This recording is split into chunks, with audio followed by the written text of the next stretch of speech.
Hello, hashtag Health Wealth Life, day 223 I believe. Bite-sized insights for more mental and physical strength. Here we go. When should you have a cheat meal? First of all, if you're fat, you shouldn't be having a cheat meal. Fact.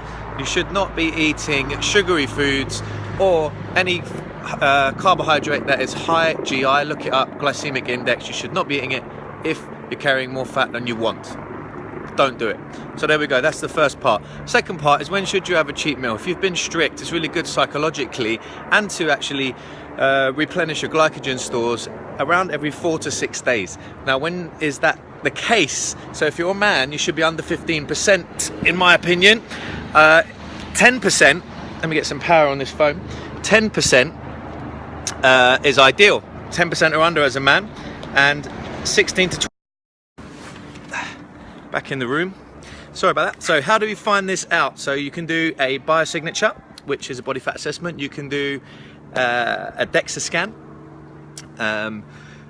which is a dual energy X-ray absorptionary something. So you can do a DEXA scan, or you can take a bioimpedance test, which is just basically you connect some electrodes and take a test. So anyway, get that done. Go and see a practitioner or a personal trainer. They'll be able to do that for you and get a measurement, because you can't manage what you don't measure. You can't manage what you don't measure. So you need to measure it, and then here's how you judge your cheat meal.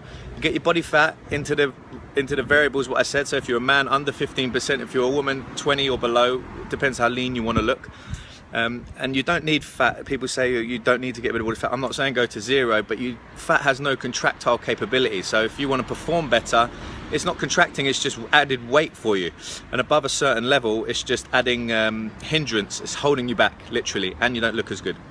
So get those down. And then the next thing is, around every 4 to 6 days, once you're in those variables, 4 to 6 days.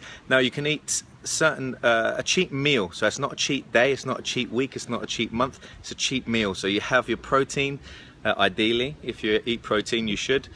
And then you have your carbohydrates, what you're going to do. Plan it out and have that in a meal. As soon as your bum leaves the chair, the meal's over, you're done. That's as much as you have.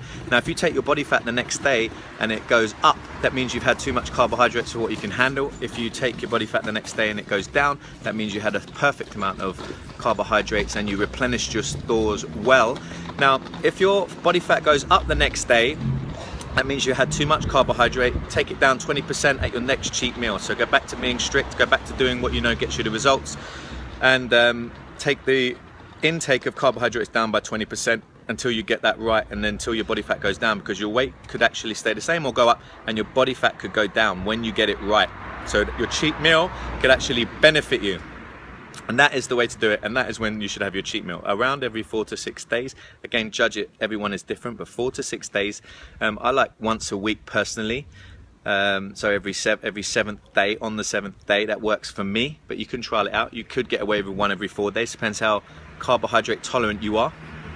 And as I said, if you're over a certain percent body fat, if you think you're fat, don't be having a cheat meal. You shouldn't even be thinking about it until you get yourself lean. So you want to stay strict, take out all sugars and take out the carbohydrates for a while until you become sensitive to them again, and you use the insulin in the right way, because what foods will cause insulin response in your body, and insulin is what causes the fat storage. Okay, so you want to cut the foods out that cause the insulin response, and high carbohydrate, high glycemic index foods are what cause an insulin spike. Okay, and that also causes energy crashes, up, down, up, down. You will find it take about 21 to 28 days, 3 weeks to 4 weeks, for your body to start turning to ketones. If you go on a higher fat, good fats, remember the 6 good fats, you want to be eating coconut oil, butter, ghee, nuts and seeds, avocados and olive oil. The 6 good fats, you can be eating plenty of those and get your energy from them, and that will take 3 to 4 weeks for your body to convert and say, okay, we're using that as energy and not usual carbohydrates, which most people are used to, and then you'll get much better fat burning potential. And then every 4 to 6 days, in my case I like to do every 7th, you have your cheat meal and enjoy yourself. But again, you can choose, not all carbohydrates are made equally. You can choose certain carbohydrates, like if you have chocolate and biscuits, for instance, as your cheat meal, or at the end of your cheat meal, that might cause more inflammation and joint pain and so on and so forth. And then you just judge that out. You might be better off going for sweet potatoes, mango rice, things like that. So basically carbohydrates that aren't as high GI, but they're higher GI than the food you'd eat every day or most of the time. Anyway, we'll end it there. Any questions, let me know. Pop a comment in the comment box. Press that share button. Do that right away. Don't think about it, just do it. And I'll see you tomorrow. Remember, happy is a skill that you can learn, and having a cheat meal even every 4 to 6 days is great for the mental strength and for your body if you get it right using the variables I've used in this video. So let's go have a great rest of the day, get some health wealth, and let's take the world with us. Press that share button. I'll see you tomorrow. Have an amazing rest of the day even. Take good care.